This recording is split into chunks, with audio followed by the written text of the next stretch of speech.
This is Delhi. Please stand by for our next program. This is All India Radio. In our national program of talks tonight, we bring you a panel discussion entitled Telling Tales, Children's Literature Today. The panelists are Jaya Bhattacharji Rose, International Literary Publishing Consultant, Editor and Academician; Umaima Ehtasham, Curriculum and Digital Pedagogy Specialist; Shinibali Mitra Saigal, Senior Editor, Leading Publishing House; and Renuka Narayanan, columnist and author, who initiates and moderates this panel discussion. Telling Tales, Children's Literature Today. Good evening and welcome to the National Program of Talks on AIR. I'm Renuka Narayanan and I'm moderating this particular session, which is on children's literature in India and how it's grown and developed. With us this evening are Jaya Bhattacharji Rose, who has been working in publishing for over 30 years with a special interest in children's literature. And then we are very pleased to have Shinibali Mitra Saigal, who is working with a well-known publishing house since the last 4 years and is an editor. And also with us is Umaima Ehtasham, who works for a NGO that reaches out to underprivileged children, and she's in charge of commissioning and developing and presenting very focused, socially conscious stories for children. So there we are. I'd like to begin by a short review of what it was like with children's books after independence. I think a lot of us would agree that we had the usual Western fare, that's Enid Blyton, Richmal Crompton, graduating to Nancy Drew and Hardy Boys. And the Indian side, in English, came from the Amar Chitrakatha comics, from children's editions of the Panchatantra, and stories from the epics, the Ramayana and the Mahabharata. Jaya, could you tell us what it was like and what you recall as highlights of this journey, the initial 2-3 decades? Well, I mean, from what one has mapped in children's publishing is that for a long time we were getting books because of various exchange programs, because of the food program, etc. A lot of the books were coming in for children's literature from abroad. And there were these productions. Remember that globally, this was post-war years. So globally, post-war production for books was undergoing a massive transformation. Suddenly, the Richmal Crompton kind of books, which were just, on very low grade but excellent stories, low grade paper, and the alternative were the Golden House books, which were produced during the Second World War and are continuing to sell. I think they've sold 2 billion copies so far. We were in India inheriting and getting a lot of these books. And because of the Soviet Union, we were getting a lot of excellent books in translation. And they were not necessarily books in translation just from Russia, but they were from all the member countries of the Soviet Union as well as other parts of the world. And they were very beautifully translated. I remember those. They were beautifully translated, beautifully illustrated, extremely affordable, and they were good. And seeing that trend, and of course, then all the rest of it we had Anant Pai, Uncle Pai as he was known, he started the Amar Chitrakatha. And then we had these models appearing. We had these alternatives appearing because he was enamored by the massive comic boom which was happening in America. And at that time, IBH and all had been approached to license these comics. This would be around the 70s, right?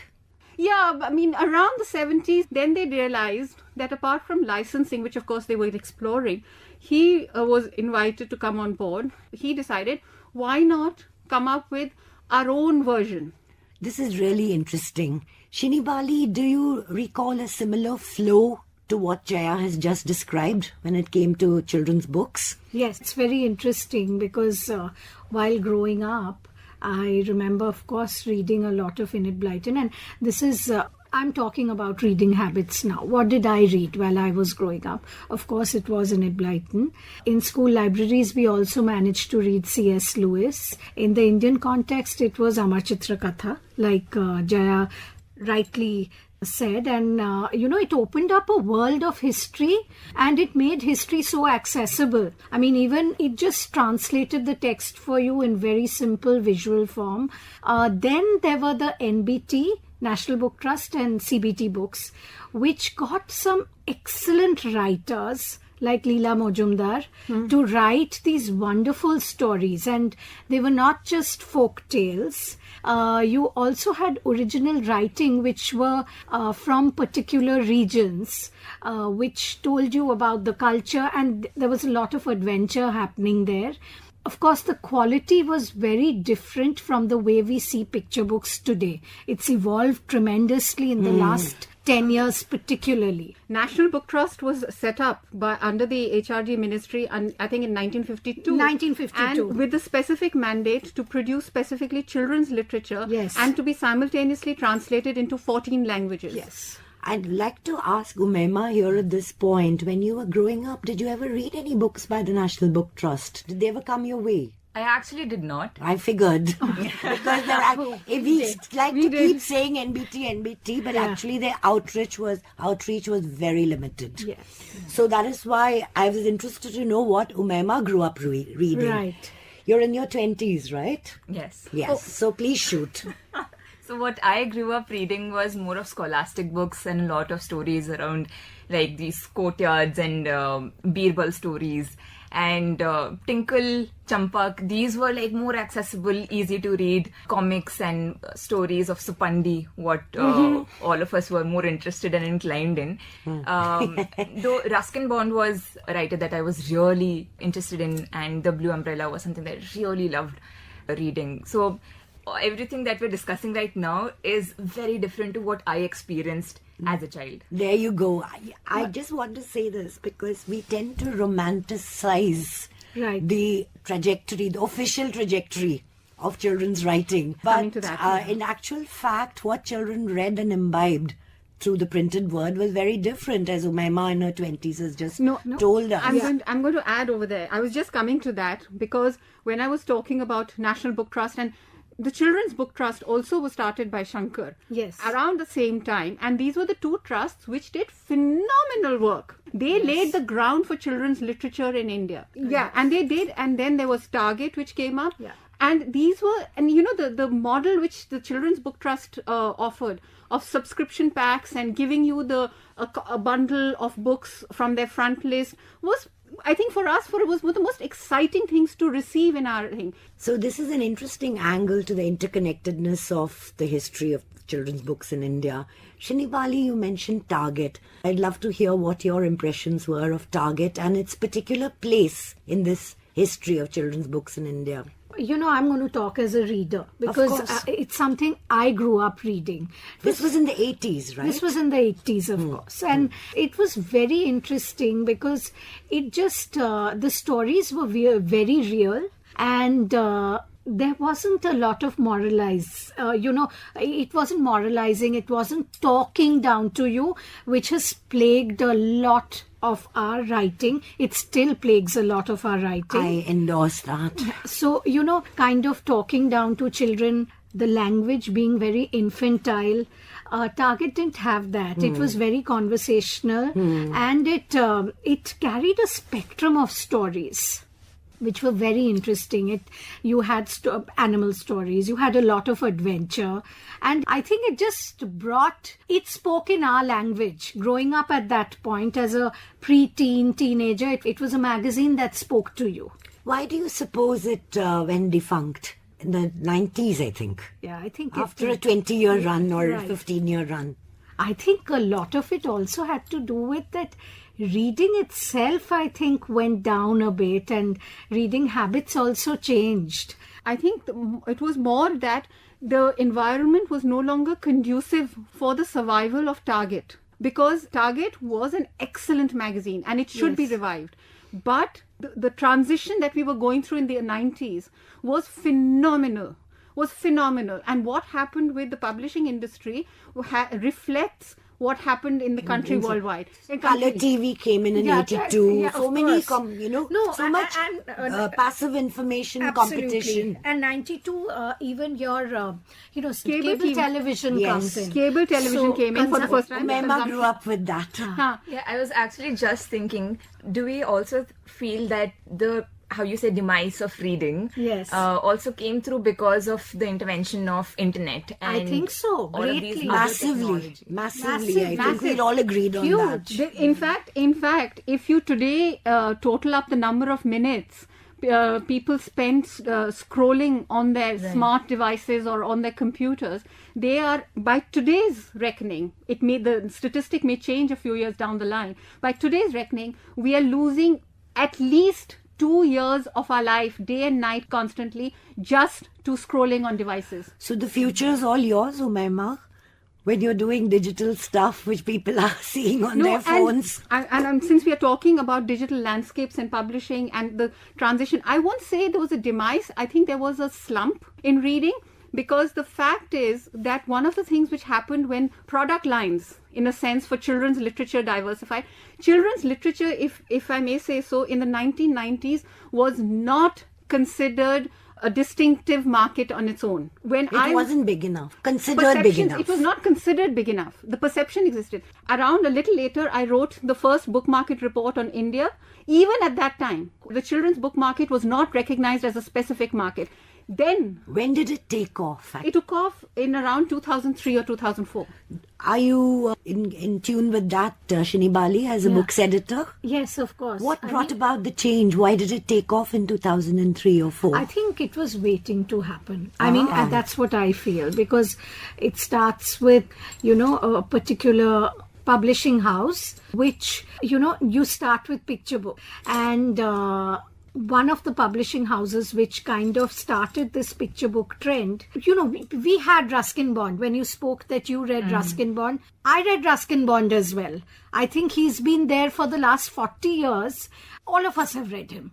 So that hasn't changed. In fact, certain authors still exist. But I think a lot of things changed with the picture books coming in. This is where I'd like to ask Umaima, how you commission. What do you tell people when you ask them to write stories for you?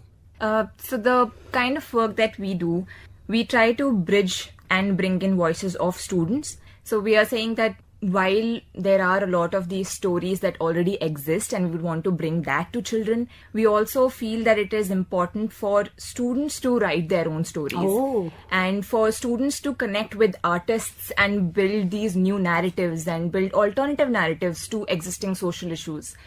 This is very interesting. Can you give us an example of alternative narratives?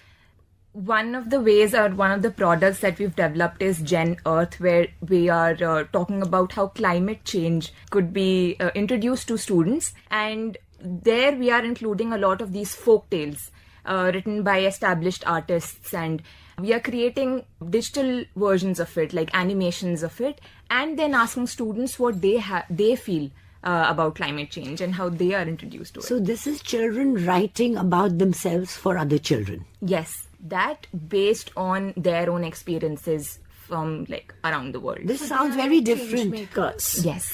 So children become the change makers and they write about their experiences. But you have editors for this. We do collaborate with a lot of artists, editors. We give our resources out to publishing agencies as well to see if they hold true for the times and for fact checking and all of that. This strikes me as quite a novel development, that it's come, instead of adults writing for children, there's also now the area where children are writing about children for children. Jaya, you were going to say something. You wanted to say something. Two things. One is I'm going to respond to this about writing for children writing for themselves as a thing. But in terms of picture books, again, because I map publishing and I have been doing it for a long time and I'm familiar with the business, picture books are actually a very technically specific and a very expensive commodity to create. But what has been interesting is that in 2003, 2004, when certain platforms started coming up to devise specific picture books, it's a great idea. It has taken off. They adhere to the, free copyright, etc. And Not necessarily not the necessarily. free copyright ones. No. There are many who are doing very innovative work. Yeah. So what I'm trying to say is the reason why it erupted then was primarily by then we had 15 years of the liberalized economy, and for the first time we were noticing that families, there were two income generating people. So there was, for the first time, there was disposable income available to buy literature for children. Till then, the notion was that we have only a certain amount of household budget and that has to be spent on education.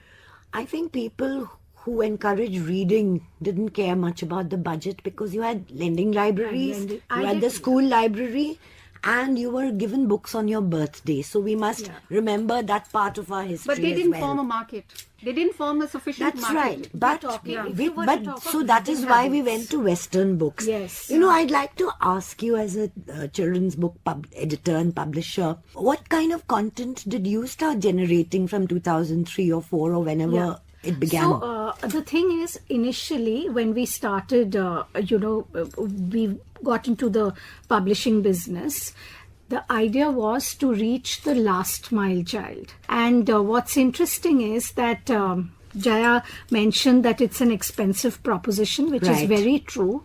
But our idea was to give them access, and it was linked to literacy. Initially, it was linked to literacy. Bravo. That how do we create books that there were a lot of books which were academic, but how do you create books that were very Indian in nature, which were visual, which didn't have morals, which didn't have no morals, no religion, but very diverse. Yet it was so affordable that you couldn't even imagine how affordable it was. What were they priced at? 30 rupees till even 2 years ago. And now it's, our most expensive book is at 50. Amazing. So it started that way. And what's interesting is, so we are a kind of bridge between what Umaima does and what Jaya does. Because what happens with us is that we are a traditional print publishing house, but we have a massive digital arm. It's accessed all across the world. Wonderful. And from the beginning, languages has been our focus. So over 250 languages on our platform. Amazing. And it's growing, and these are indigenous languages. Languages you can't even imagine. And over a period of time, what's happened is, and it's not just the publishing house I work for, the landscape of not just picture books. What's interesting is that the kind of topics that are being touched upon. This is where I'd like to ask Umaima, Yes. what are the kind of topics that children writing children's literature touch upon? Please tell us a bit about some of those stories. Everything, in fact. I feel like a lot of times we undermine what students might be talking about or would be interested in, and we feel primarily they would be writing about fantasy or fiction, but it's everything from the education system to social justice to climate change to gender and identifying how gender dynamics play in their own household. So there's this one incident which actually has inspired a lot of these students, where Supriya, who's one of our students engaged in our programs, she has written, the walls of the school are high that only the bricks outside can see the world. Oh dear. And she talks about how limiting the education system and the classrooms that she's engaged in right now are. And that has inspired hundreds of students, and she has spoken on then across the globe. And these are the kind of stories that we would want to bring out. How old is Supriya? She is now in class 12th. Okay. When she wrote this, she was, I think, in class 9. Very interesting. Do you remember any other incidents that you'd like to tell us about? There are a lot of them, in fact. There is Muskan, who has written about her relationships with her mother and how that evolves. There's, I'm forgetting the name, but there are two young ladies who have written about how everything in this world has a price. Mol Bhav is the name of that story. That's very perceptive coming from a young child. Yes. How old is this writer? They are still in class 11. Oh, I see a resonance with the Panchatantra here. The teenage audience that's becoming worldly wise. But if I may add over here, we actually do a lot of these writing workshops with the children. It is mind-boggling the kind of fascinating stories and the perceptive stories that the children are writing. And all these stories are being published in a print form. They'll be printed, anthologized, made available, distributed. And at the same time, I'm teaching as an associate professor, and my students, they are writing essays for me. And when I get them to write, when I see the transition from childhood to adult, they're just at the cusp of adulthood. So many of these stories, which you have already mentioned, emerge again. They still don't have the complete techniques and the frameworks. The writerly skills. They're writerly skills, but it is fascinating to hear them talk for themselves, talk about themselves and for their audiences. At this point, I see, if I review what we've spoken about so far, Jaya's given the long history in terms of developments in the country that impacted on children's literature. You have told us, Shinibali, about the kind of effort it takes to reach out again and through different media, so that you are a bridge between what Jaya is describing and what Umaima has described. And Umaima, I see, is the young activist who is exploring new ways to connect because her interest is in her training and her work experience is in education. She's worked with other NGOs before and rural platforms, and so she has a very focused interest in pushing this agenda of reaching children, from underprivileged backgrounds who need access not only to stories to feed their own imagination, but also to express themselves. Right. With the concept that with the functional concept that everybody has a story to tell, and therefore it needs to come out also to better socialize us and help us become more expressive citizens, I imagine. Yes. Can you tell us a little more about, you told me you went to places like Dungarpur to work with tribal children. Now, tribal children come right outside the spectrum that we've been talking about so far. Can you tell us a little bit about the kind of stories that those children of India explored or enjoyed? They had more of like folk tales and their own fables to discuss and talk about.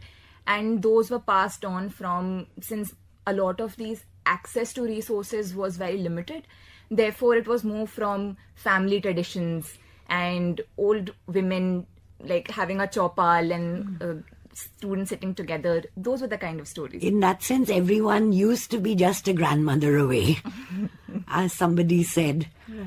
But in your case, in the case of your experience, it seems like they are closer to that tradition than a lot of city kids have become, maybe. What do you think, Shinibali? The thing is, yes, ultimately it depends entirely on access. And if you don't have the access, then everything else, ceases to matter. And the fact is that even for city kids, of course, they have far more access, but we are talking about a certain kind of city kid. Not everybody. With English-educated parents already. It's not that even within the city everyone has access to books and interesting books. You have access to academic books. And that's where a kind of, I think a reading revolution can happen with more and more access. May I say something here? Yeah. I think a reading revolution ought to happen, and it ought to happen soon. And I'll tell you why I say this.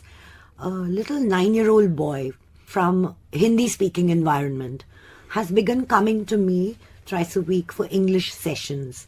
I had a look at his textbook and it was the most boring thing on earth. So I don't know how people expect to teach language through the English textbook, and I expect that all of you will have something to say about it because the content is so dull. So we're not even reading that. We're looking at other things. We're reading, probably I'm going to show him some of your stories and some of the things that I hope to access from the two of you. And expose him to all these other options so that his interest in language doesn't die right there at the age of 9. You had to say something. Yeah, two things. One is that access to language and different kinds is because one of the things which is coming with children's literature is the grading, the age-appropriate grading on the books. Whereas if you look at reading evangelists' testimonies, they say that they yearn to read books outside that bracketing. Quite right. Okay, secondly, my daughter began writing a book with Paro Anand when she was 8. It was published when she was 10. Goodness. It's an illustrated storybook, and it is incredible to see how the children respond, because it was the first time an established writer in India collaborated with a child. That's lovely. And you should see how they resonate. Yeah. Because they got that tenor right. You know? So we're looking at a situation basically at the end of a very interesting historical progress, and we're looking at three things that are coming our way. One is the trajectory that children's writing has taken since independence. We're looking at the efforts of individuals to bridge the gap between sections of readership where access plays a key role. And we're looking at going beyond India in the sense of not only beyond our borders, but beyond the tight borders of the urban readership into the rural areas. We're looking at reaching the underprivileged children.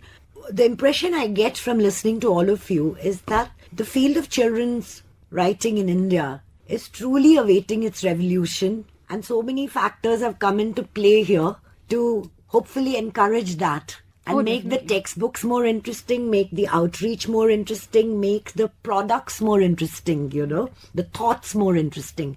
Let's hope it all blossoms together.